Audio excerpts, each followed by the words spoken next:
Pada hari Senin tanggal 3 November 2003, puluhan personel mulai menyisiri kawasan hutan yang cukup besar itu, yaitu Embu Guacu. Mereka menelusuri jalur setapak, kebun-kebun warga hingga area perkemahan yang biasa digunakan para pengunjung.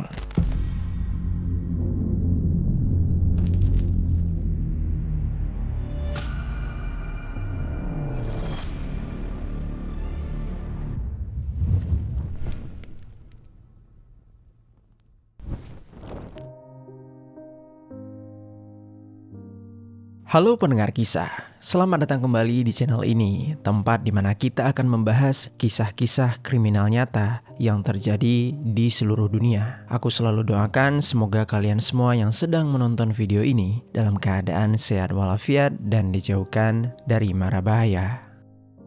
Pada awal November 2003, sebuah operasi pencarian besar-besaran digelar di kawasan hutan Brazil. Ratusan personel kepolisian, anjing pelacak, hingga helikopter dikerahkan untuk mencari 2 orang remaja yang dilaporkan hilang setelah pergi berkemah. Semua orang percaya mereka sedang berpacu dengan waktu, dan mereka memang benar, karena saat operasi itu berlangsung, salah satu korban ternyata sebenarnya masih hidup. Jarak antara tim pencari dan lokasi penyekapan semakin dekat. Namun sebelum mereka berhasil menemukannya, para pelaku lebih dulu mengambil keputusan yang mengakhiri harapan terakhir untuk menyelamatkannya. Só foram encontrados 9 dias depois do sequestro. Bagaimana 2 remaja yang hanya ingin menghabiskan liburan akhir pekan bisa berakhir dalam salah satu kasus kriminal paling menggemparkan dalam sejarah Brazil? Langsung saja, mari kita bahas kisah di baliknya. Liana Bay Friedenbach lahir di kota Sao Paulo, Brazil pada tanggal 6 Mei 1987. Saat berusia 16 tahun, dia dikenal sebagai siswi SMA yang tumbuh di lingkungan keluarga yang sangat berkecukupan. Ayahnya yaitu Ari Friedenbach merupakan seorang pengacara ternama di kota Sao Paulo, sementara keluarga besarnya berasal dari keturunan Yahudi yang cukup dihormati. Sejak kecil, Liana menikmati kehidupan yang nyaman. Dia memperoleh pendidikan yang baik, tumbuh dalam lingkungan yang mendukung, dan memiliki masa depan yang tampak cerah di mata keluarga. Meski berasal dari keluarga yang berada, Liana tidak pernah menjaga jarak dengan orang lain. Dia diketahui sebagai remaja yang ramah, mudah bergaul, dan senang mencoba hal-hal baru. Seperti kebanyakan remaja seusianya, dia mulai menikmati kebebasan masa muda, memperluas pertemanan, dan menghabiskan waktu untuk berbagi hobi yang dia sukai. Salah satu hobi Liana adalah dunia skuter. Pada awal tahun 2003, komunitas skuter di kota Sao Paulo sangat populer di kalangan anak muda. Mereka sering mengadakan pertemuan, berkendara bersama, atau sekedar berkumpul untuk berbincang mengenai skuter yang mereka sukai. Dari komunitas inilah, kehidupan Liana perlahan mempertemukan dia dengan seseorang yang kelak menjadi orang terdekat dalam hidupnya. Pemuda itu bernama Felipe Silva Cafe. Felipe lahir pada 1 Juli 1987 dan saat itu dia telah berusia 19 tahun. Berbeda dengan Liana yang berasal dari keluarga kalangan atas, Felipe tumbuh dalam kondisi ekonomi yang jauh lebih sederhana. Meski begitu, perbedaan latar belakang tidak pernah menghalangi keduanya untuk berteman. Dia juga aktif di komunitas skuter yang sama dan memiliki minat besar terhadap dunia otomotif sehingga cukup dikenal di kalangan teman-temannya. Pertemuan pertama mereka berlangsung secara sederhana. Obrolan yang awalnya hanya seputar skuter dan kegiatan komunitas perlahan berkembang menjadi cerita tentang sekolah, keluarga, kehidupan sehari-hari, hingga rencana masa depan. Dari situlah tumbuh rasa nyaman di antara keduanya. Saat itu, hubungan mereka sebenarnya masih sangat baru berjalan beberapa bulan saja. Namun bagi 2 remaja yang sedang jatuh cinta, waktu tersebut sudah cukup untuk menciptakan banyaknya kenangan bersama. Lalu di sisi lain, hubungan itu ternyata belum sepenuhnya diketahui oleh keluarga Liana. Ayahnya yaitu Ari mengetahui putrinya memiliki pergaulan yang cukup luas, tetapi belum benar-benar mengenal Felipe secara pribadi. Perbedaan usia dan latar belakang keluarga membuat hubungan mereka belum banyak dibicarakan di rumah Liana. Ditambah lagi, Ari dikenal cukup protektif terhadap putrinya ini. Karena itulah Liana memilih untuk tidak banyak menceritakan hubungannya dengan Felipe maupun hal-hal yang berkaitan dengannya. Singkat cerita, pada hari Jumat tanggal 31 Oktober 2003, Liana telah menantikan akhir pekan tersebut. Bersama Felipe kekasihnya, dia berencana menghabiskan liburan dengan berkemah di kawasan Embu Guacu, yang mana letaknya jauh dari hiruk-pikuk kota Sao Paulo. Saat itu negara Brazil memang sedang memasuki libur panjang untuk memperingati Hari Finados. Kesempatan itu kemudian membuat Liana bisa pergi tanpa harus memikirkan kegiatan sekolah. Namun ada satu masalah, mereka sadar perjalanan tersebut hampir pasti tidak akan mendapatkan izin, terutama dari ayah Liana yang dikenal cukup protektif. Karena itulah Liana memutuskan untuk berbohong. Kepada ayahnya, Liana mengatakan kalau dia akan mengikuti kegiatan organisasi pemuda Yahudi yang bernama Kaziat Hanoar di Kepulauan Ilhabela. Alasan itu terdengar masuk akal karena sebelumnya Liana memang sering mengikuti kegiatan serupa. Dia juga berjanji akan pulang pada Minggu sore dan meminta ayahnya untuk menjemput di halte bus tempat dia biasa turun. Ari tidak menaruh curiga sedikit pun. Selama ini putrinya dikenal sebagai anak yang jujur dan juga penurun. Bahkan ketika Ari menawarkan untuk mengantarnya ke tempat keberangkatan, Liana menolak. Dia beralasan ingin lebih dulu berkumpul dengan teman-temannya. Lalu agar kebohongan itu semakin meyakinkan, Liana meminta bantuan kepada salah seorang temannya yang benar-benar mengikuti kegiatan Yahudi pada akhir pekan tersebut. Dia berpesan jika suatu saat ayahnya bertanya, katakan saja bahwa dia ikut dalam rombongan mereka. Jika ayahnya ingin berbicara dengan dirinya melalui telepon, buatlah alasan yang masuk akal agar dia tidak curiga. Sebagai sebuah imbalan, Liana berjanji akan mentraktir sarapan di kantin sekolah setelah mereka kembali nanti. Temannya pun kemudian menyetujui permintaan tersebut. Di saat yang hampir bersamaan, Felipe juga menyampaikan cerita berbeda kepada keluarga. Dia mengaku akan berkemah bersama beberapa temannya, padahal perjalanan itu hanya akan diikuti oleh dirinya dan juga Liana. Pada malam hari, keduanya meninggalkan rumah mereka masing-masing sesuai rencana. Mereka bertemu di kawasan Museum Seni Sao Paulo atau MASP. Karena bus yang menuju kawasan Embu Guacu baru beroperasi sekitar pukul 5 pagi, mereka menghabiskan malam di sekitaran museum sambil menunggu waktu keberangkatan. Singkat cerita, pada hari Sabtu tanggal 1 November 2003, sekitar pukul 5 pagi Felipe membangunkan Liana yang tertidur bersandar di bahunya. Bus yang mereka tunggu akhirnya tiba. Mereka segera menaiki bus untuk menuju ke terminal Jabaquara. Dari sana perjalanan dilanjutkan dengan bus lain menuju Embu Guacu, sebuah daerah pedesaan di pinggiran Sao Paulo yang dikenal memiliki kawasan hutan dan sering dijadikan lokasi berkemah.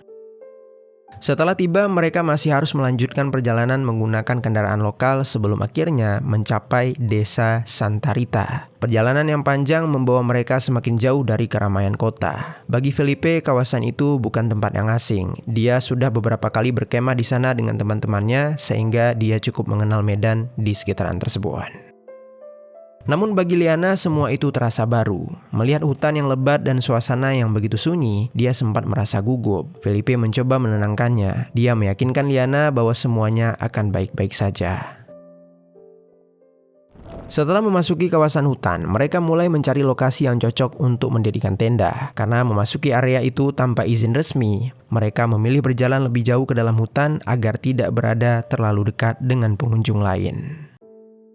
Lalu beberapa saat kemudian, mereka menemukan sebuah lahan kosong di dekat bangunan terbengkalai yang bernama Chácara Fazenda Boa Esperança, yang mana oleh warga sekitar lebih dikenal dengan nama Sitio Dole. Di tempat itulah mereka memutuskan untuk berkemah. Setelah tenda selesai didirikan, Felipe mengajak Liana berkeliling untuk melihat keadaan sekitar. Di sejauh mata memandang, yang terlihat hanyalah pepohonan lebat. Sesekali terdengar suara aliran sungai dari kejauhan. Sementara suasana di sekitaran mereka nyaris tanpa ada aktivitas manusia. Kemudian menjelang siang hari, ponsel Liana tiba-tiba berdering. Penelpon ternyata adalah sang ayah. Ari ingin memastikan putrinya tiba dengan selamat. Liana menjawab dengan tenang, menceritakan bahwa semuanya berjalan baik-baik saja agar ayahnya tidak merasa khawatir. Namun di tengah percakapan, Ari sempat merasa ada sesuatu yang janggal. Dia sama sekali tidak mendengar suara keramaian sedikit pun. Padahal Liana mengaku dia sedang berada di tengah rombongan. Saat ditanya, Liana menjelaskan bahwa dia sengaja menjauh dari teman-temannya agar bisa berbicara lebih jelas. Jawaban itu kembali membuat sang ayah menjadi tenang. Kemudian di waktu yang hampir bersamaan, dua pemuda yang tinggal di kawasan itu sedang berada di sekitaran hutan. Mereka adalah Roberto Aparecido Alves Cardoso, remaja 16 tahun yang lebih dikenal dengan julukan Chapinha. Di sampingnya terdapat juga Paulo Cesar da Silva, pria 20 tahun yang akrab dipanggil dengan julukan Pernambuco. Awalnya mereka datang dengan tujuan untuk memancing, namun ketika melintas di kawasan tersebut, mereka melihat Liana dan Felipe sedang berjalan. Rasa penasaran membuat mereka mengikuti keduanya secara diam-diam hingga akhirnya tiba di sebuah tenda. Saat menyadari pasangan itu hanya berdua di lokasi yang jauh dari keramaian, Chapinha dan Pernambuco saling berpandangan. Di saat itulah sebuah niat jahat mulai muncul di benak mereka.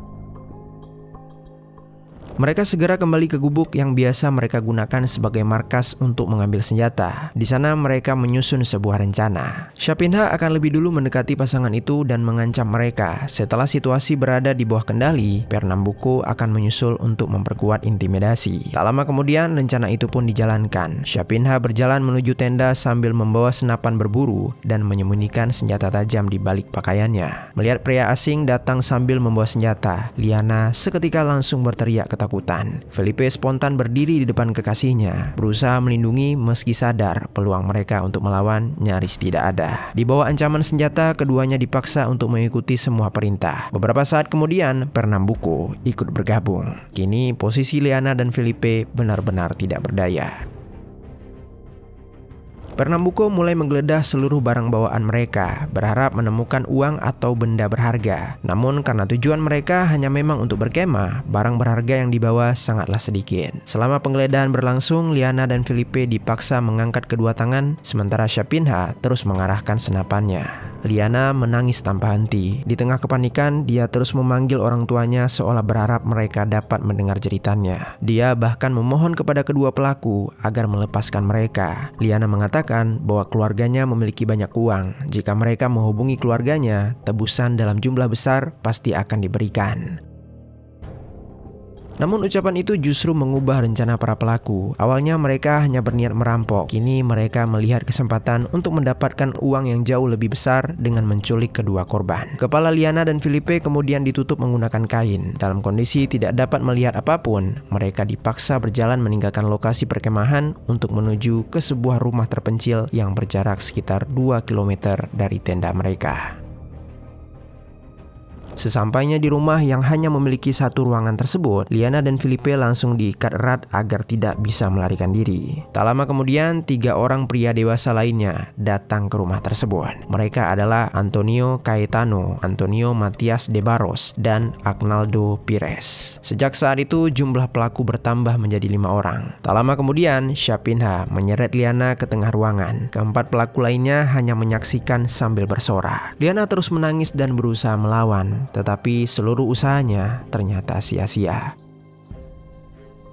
Beberapa menit kemudian, Chapinha mulai melepaskan busana Liana secara paksa. Selama berjam-jam lamanya, Liana mendapatkan tindakan tak secara bergantian. Felipe hanya bisa menyaksikan semuanya. Dia mendengar jeritan, tangisan, dan permohonan Liana tanpa mampu bisa melakukan apapun. Rasa marah, putus asa, dan rasa bersalah bercampur menjadi satu. Tanpa sadar, air matanya ikut mengalir. Melihat Felipe menundukkan kepala, Pernambuco menarik rambutnya dengan kasar lalu menampar. Dengan nada membentak, dia memaksa Felipe harus terus melihat apa yang sedang terjadi pada kekasihnya. Hari pun berganti menjadi hari Minggu tanggal 2 November 2003. Pada pagi hari, Liana terbaring lemah di atas lantai. Pakaiannya tampak berantakan sementara kondisinya jauh berbeda dibandingkan sehari sebelumnya. Felipe sama sekali tidak memejamkan mata semalaman. Sejak menyaksikan penderitaan yang dialami Liana, dia hanya bisa duduk diam dengan tatapan kosong. Sesekali dia memandang ke arah Liana, seolah dia ingin mengungkapkan permintaan maaf. Di tengah keheningan itu, salah seorang pelaku mengambil dompet milik Felipe. Dia mulai menggeledah isinya dan hanya menemukan kartu identitas serta beberapa foto keluarga. Syapinha memperlihatkan foto-foto tersebut. Dia segera menyadari bahwa Felipe ini bukan berasal dari keluarga kaya seperti Liana. Hal itu membuat rencana meminta uang tebusan terhadap Felipe mulai kehilangan nilai. Namun beberapa saat kemudian ekspresinya berubah. Di salah satu foto, Syapinha melihat Felipe berpose bersama seorang anggota keluarganya yang diketahui merupakan seorang polisi. Temuan itu seketika membuat dirinya panik. Syapinha khawatir keterlibatan seorang anggota kepolisian akan mempercepat pencarian terhadap mereka. Bagi Syapinha, keberadaan Felipe kini justru menjadi ancaman. Tak lama kemudian, dia mengajak Pernambuco keluar dari rumah itu. Mereka sepakat untuk membawa Felipe pergi. Saat mengetahui hal itu, Felipe langsung berontak. Dia memohon agar tetap dibiarkan bersama Liana. Namun, seluruh perlawanannya ternyata sia-sia. Tangannya masih terikat, sementara para pelaku terus mengarahkan senjata kepadanya. Liana hanya bisa menangis pelan saat melihat Felipe dipisahkan darinya. Tak lama kemudian, kepala Felipe langsung ditutupi menggunakan sebuah kain. Dengan todongan senjata, dia dipaksa berjalan menyusuri jalanan setapak di tengah hutan, menjauh dari rumah tersebut. Beberapa menit kemudian, mereka berhenti di sebuah lokasi. Pernambuco memerintahkan Felipe untuk terus berjalan pelan. Sementara itu, Syapinha berdiri beberapa langkah di belakang sambil memperhatikan situasi. Sesaat setelah Syapinha memberi isyarat, Pernambuco mengangkat sebuah senapan kaliber 28. Tak lama kemudian, terdengar satu letusan. Peluru itu mengenai bagian belakang kepala Felipe. Felipe seketika roboh di jalan setapak. Saat tubuhnya menghantam tanah, penutup kepalanya terlepas. Darah mengalir dari luka di bagian belakang kepalanya. Tanpa sedikit pun belas kasihan, Syapinha dan Pernambuco kemudian menyeret jasadnya ke sebuah kawasan rawa yang berada tak jauh dari lokasi itu untuk menyembunyikan jejak kejahatan mereka. Setelah itu keduanya kembali ke rumah penyekapan. Ketika melihat mereka datang tanpa Felipe, Liana langsung menanyakan keberadaan kekasihnya. Namun, para pelaku memilih berbohong. Mereka mengatakan bahwa Felipe telah dibebaskan dan meninggalkannya. Kebohongan itu membuat Liana masih menyimpan harapan. Dia percaya mungkin Felipe telah berhasil menyelamatkan diri dan suatu hari akan kembali untuk menolongnya. Hari pun berlanjut. Pada Senin tanggal 3 November 2003, kondisi Liana saat itu sudah semakin lemah. Pagi itu, para pelaku tiba-tiba menariknya untuk berdiri. Tangannya tetap terikat, kepalanya kembali ditutup dengan kain. Lalu dia dipaksa berjalan keluar sambil terus berada di bawah ancaman senjata. Syapinha memimpin perjalanan, sementara Antonio Matias de Barros menunjukkan arah menuju ke sebuah rumah sederhana miliknya. Di tempat itulah Liana kembali mengalami kekerasan yang sangat luar biasa dari para pelaku. Hari demi hari pun berlalu. Selama masa penyekapan, kondisi fisik maupun mental Liana terus memburuk. Dia sepenuhnya berada di bawah kendali para pelaku tanpa memiliki kesempatan sedikit pun untuk melarikan diri. Memasuki hari kelima, tepat pada hari Rabu tanggal 5 November 2003, para pelaku mulai diliputi kepanikan. Mereka menyadari pencarian terhadap kedua remaja itu telah mulai tercium, karena mengingat Liana bukanlah dari keluarga yang sembarangan. Di tengah kepanikan itu, Syapinha diminta untuk membawa Liana keluar dari rumah tersebut. Saat Liana bertanya kemana dirinya akan dibawa, Syapinha mengatakan bahwa dia akan diantar ke terminal bus terdekat. Ucapan tersebut menjadi secercah harapan untuk Liana. Meski kepala masih ditutup dengan kain dan tangan tetap terikat, dia percaya penderitaan mungkin akan segera berakhir. Di sepanjang perjalanan, Syapinha menggenggam tali yang mengikat tubuh Liana untuk mengarahkan setiap langkahnya. Namun, harapan Liana tidak pernah menjadi kenyataan. Setelah berjalan cukup jauh dari rumah penyekapan, mereka memasuki kawasan hutan yang semakin sunyi. Di tengah perjalanan, Syapinha mendongak ke atas ketika dia mendengar suara helikopter. Suara itu seketika membuat dirinya semakin panik. Dia yakin aparat kepolisian mulai mempersempit area pencarian. Dalam kepanikan itu, Syapinha mengeluarkan pisau yang selalu dia bawa. Liana tidak dapat melihat apa yang sedang terjadi di hadapannya. Tanpa suatu peringatan, Syapinha mulai menyerang Liana. Serangan pertama membuat tubuh Liana kehilangan keseimbangan. Dalam keadaan tidak bisa melihat, dia hanya mampu berteriak, menangis, dan memohon agar semuanya dihentikan. Tetapi lagi-lagi, hal itu sama sekali tidak mengubah keputusan Syapinha. Serangan demi serangan terus berlanjut. Liana berusaha bertahan dan menjauh sebisanya, tetapi ruang geraknya sangat terbatas. Dan tak lama kemudian tubuh Liana roboh ke atas tanah. Meski Liana sudah tak lagi mampu memberikan perlawanan, Syapinha terus melakukan tikaman demi tikaman. Total tikaman tersebut mencapai 15 luka hingga akhirnya membuat Liana seketika tewas meregang nyawa. Setelah memastikan Liana telah meninggal, Syapinha sempat berusaha memisahkan kepala Liana, namun upaya itu tidak berhasil. Dia kemudian menutupi jasad Liana menggunakan daun dan juga ranting agar tidak mudah ditemukan. Tak lama setelah itu, dia langsung meninggalkan lokasi untuk melarikan diri. Sementara operasi pencarian polisi terus bergerak semakin dekat.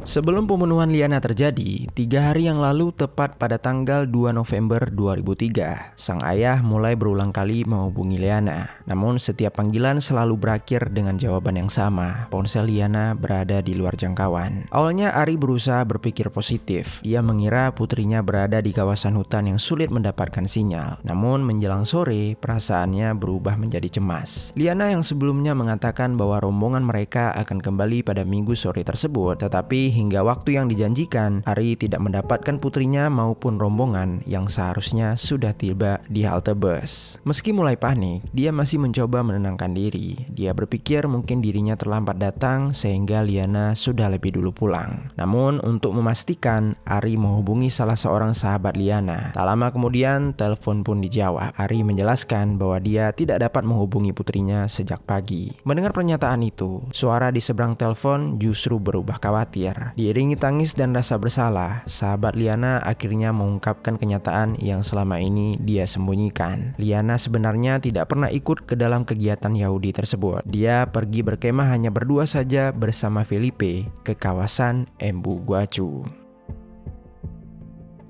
Pengakuan itu seketika membuat Ari merasa terkejut. Dia pun menyadari bahwa putrinya telah membohonginya. Tanpa membuang waktu, dia segera menghubungi keluarga Felipe. Namun kabar yang diterima justru semakin mengkhawatirkan. Felipe juga belum pulang. Saat itulah Ari benar-benar yakin telah terjadi sesuatu kepada mereka berdua. Dia pun segera melaporkan kehilangan kedua remaja tersebut kepada pihak kepolisian. Namun di saat itu, sayangnya laporan tersebut pada awalnya tidak langsung dianggap sebagai kasus yang serius. Polisi menduga Liana dan Felipe hanyalah pasangan remaja yang pergi secara diam-diam untuk berlibur dengan cara membohongi orang tuanya. Lalu meski demikian, setelah didesak oleh keluarga korban, polisi akhirnya mengaktifkan sebuah tim pencarian. Kepolisian Brazil segera mengerahkan Komando de Operações Especiais, satuan khusus yang terlatih melakukan pencarian di medan berat seperti hutan dan pegunungan. Pada hari Senin tanggal 3 November 2003, puluhan personel mulai menyisiri kawasan hutan yang cukup besar itu, yaitu Embu Guacu. Mereka menelusuri jalur setapak, kebun-kebun warga hingga area perkemahan yang biasa digunakan para pengunjung. Saat itu penyelidikan masih berangkat dari dugaan bahwa kedua remaja tersebut hanya tersesat atau mengalami kecelakaan saat berkemah. Belum ada bukti yang mengarah pada tindak kriminal. Di saat yang bersamaan, keluarga, teman-teman, dan warga sekitar juga ikut membantu pencarian dengan harapan kedua remaja itu masih hidup. Namun harapan itu mulai memudar pada Selasa tanggal 4 November 2003. Tim pencarian akhirnya menemukan tenda yang digunakan Liana dan Felipe di kawasan Sitio Dole. Sekilas tenda itu tampak seperti telah ditinggalkan secara tergesa-gesa. Saat memeriksa bagian dalamnya, petugas menemukan dokumen pribadi, pakaian, serta ponsel milik Liana yang masih tertinggal. Penemuan tersebut langsung mengubah arah penyelidikan. Bagi penyidik, sangat kecil kemungkinan dua remaja yang sedang berkemah meninggalkan seluruh barang penting mereka secara sukarela. Sejak saat itu, dugaan orang hilang pun berubah menjadi dugaan penculikan disertai tindak kekerasan. Setelah lokasi perkemahan berhasil diidentifikasi, polisi mulai menyusun kembali perjalanan terakhir kedua korban. Mereka meminta keterangan dari sopir bus, warga sekitar, hingga orang-orang yang tinggal di kawasan Embu Guacu. Dari keterangan para saksi, perlahan mulai terbentuk gambaran mengenai perjalanan terakhir Liana dan Felipe. Beberapa orang mengaku sempat melihat pasangan itu berjalan menuju lokasi perkemahan pada Sabtu pagi. Saksi lain mengingat pernah melihat sekelompok pria lokal berkeliaran juga di sekitaran kawasan tersebut pada waktu yang hampir bersamaan. Potongan-potongan informasi itulah mulai mengarahkan polisi kepada sekelompok pria yang memang dikenal sering membuat keresahan di wilayah tersebut. Sementara penyelidikan terus berkembang, operasi pencarian juga diperluas. Helikopter dikerahkan untuk menyisir kawasan hutan dari udara, sementara tim darat memeriksa setiap jalur yang diduga bisa digunakan pelaku untuk bersembunyi. Lalu di samping itu, tekanan terhadap para pelaku menjadi semakin besar. Mereka mulai menyadari bahwa polisi perlahan mendekati mereka. Situasi itu mencapai puncaknya pada Rabu tanggal 5 November 2003, tepat pada hari Liana dieksekusi mati. Masih di hari yang sama, polisi memperoleh terobosan besar. Pada malam harinya, seorang remaja menarik perhatian penyidik karena gerak-geriknya dianggap mencurigakan di sekitaran lokasi pencarian. Remaja itu adalah Roberto Aparecido Alves Cardozo, yang lebih dikenal dengan julukan Chapinha. Saat dibawa ke kantor polisi, Chapinha semula berusaha menyembunyikan keterlibatannya. Dia mengatakan bahwa dia di saat itu ingin membantu polisi untuk melakukan penyelidikan. Namun setelah menjalani interogasi dengan sedikit paksaan dan juga dihadapkan dengan berbagai bukti yang telah dikumpulkan, dia akhirnya mulai mengakui bahwa dirinya bersama beberapa rekannya telah menculik Liana dan Felipe. Pengakuan tersebut menjadi titik balik dalam penyelidikan. Meski begitu, Chapinha belum sepenuhnya berkata jujur. Dia beberapa kali memberi keterangan yang berubah-ubah. Bahkan dia sempat mengatakan bahwa Liana dan Felipe masih hidup dan sedang disembunyikan oleh rekannya yang bernama Pernambuco. Ucapan itu sempat membangkitkan sebuah harapan. Namun penyidik menilai keterangannya penuh dengan kejanggalan dan terus menekan Chapinha agar mengatakan yang sebenarnya.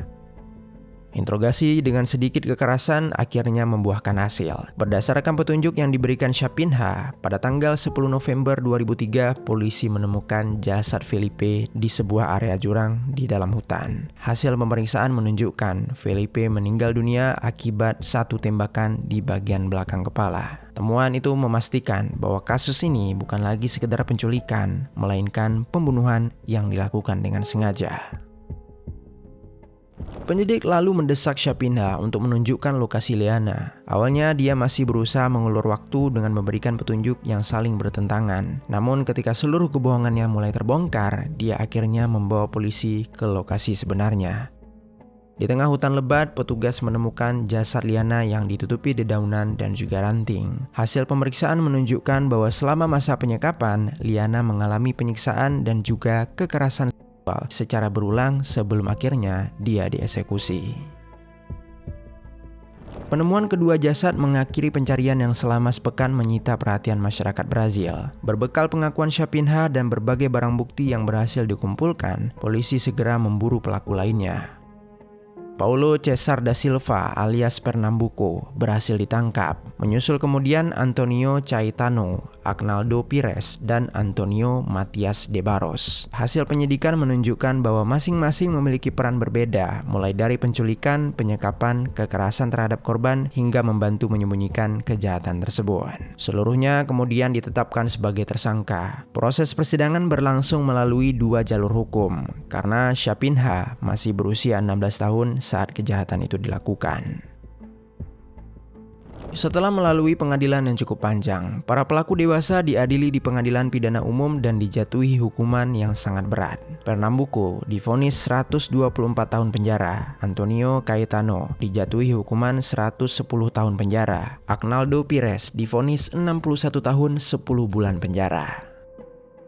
Sementara itu, Antonio Matias de Barros hanya dijatuhi hukuman 6 tahun penjara karena dia hanya terbukti membantu menyediakan tempat dan juga menyembunyikan kejahatan. Tetapi sangat disayangkan, meski para pelaku dewasa dijatuhi hukuman yang jika dijumlahkan mencapai puluhan bahkan ratusan tahun penjara. Pada tahun 2003 itu, pasal 75 Kitab Undang-Undang Hukum Pidana Brazil menetapkan masa maksimum seseorang menjalani pidana penjara adalah 30 tahun penjara meski total vonisnya jauh lebih besar. Batas tersebut baru dinaikkan menjadi 40 tahun melalui perubahan undang-undang yang berlaku pada tahun 2020.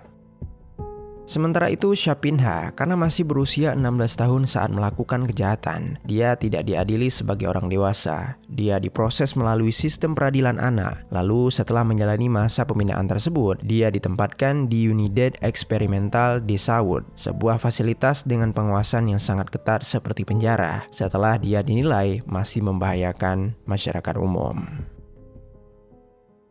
Pada akhirnya yang paling menghancurkan dari kasus ini bukan hanya cara Liana dan Felipe kehilangan nyawa mereka, tetapi bagaimana semua itu berawal dari sebuah kebohongan yang tampak begitu sepele. Dua remaja yang sedang jatuh cinta hanya ingin menikmati libur tanpa dilarang oleh orang tua. Mereka memilih merahasiakan tujuan perjalanan tanpa pernah membayangkan bahwa keputusan itu justru membawa mereka ke tempat yang bahkan tidak diketahui oleh siapapun. Ketika keduanya tak kunjung pulang, keluarga masih percaya bahwa mereka mungkin hanya tersesat dan suatu saat akan ditemukan dalam keadaan selamat. Namun harapan itu perlahan berubah menjadi kenyataan yang menyakitkan. Yang kembali bukan lagi dua remaja yang penuh impian, melainkan kabar duka yang terus membekas seumur hidup. Kasus ini kemudian menjadi salah satu tragedi kriminal yang paling mengguncang dalam sejarah negara Brazil. Bukan hanya karena kekejaman para pelaku, tetapi juga karena penderitaan yang harus dialami kedua korban sebelum akhirnya mereka kehilangan nyawa. Peristiwa ini juga memicu perdebatan panjang mengenai penanganan pelaku remaja di negara Brazil. Banyak pihak menilai hukuman yang dijatuhkan kepada Chapinha tidak sebanding dengan beratnya kejahatan yang telah dia lakukan. Sehingga kasus ini pun mendorong pembahasan mengenai sistem peradilan anak dan perlindungan masyarakat dari pelaku kejahatan dengan tingkat kekerasan yang sangat tinggi. Lebih dari 20 tahun berlalu, namun hingga hari ini, nama Liana dan Felipe masih dikenang oleh masyarakat Brazil sebagai simbol dari sebuah tragedi yang mengubah banyak cara pandang tentang keamanan, kepercayaan, dan pentingnya komunikasi di dalam keluarga. Karena terkadang sebuah keputusan yang terlihat kecil dapat membawa seseorang pada konsekuensi yang tidak pernah dibayangkan sebelumnya. Sekian kisah hari ini, mudah-mudahan ada pelajaran baik yang dapat kita ambil. Sampai jumpa di kisah selanjutnya.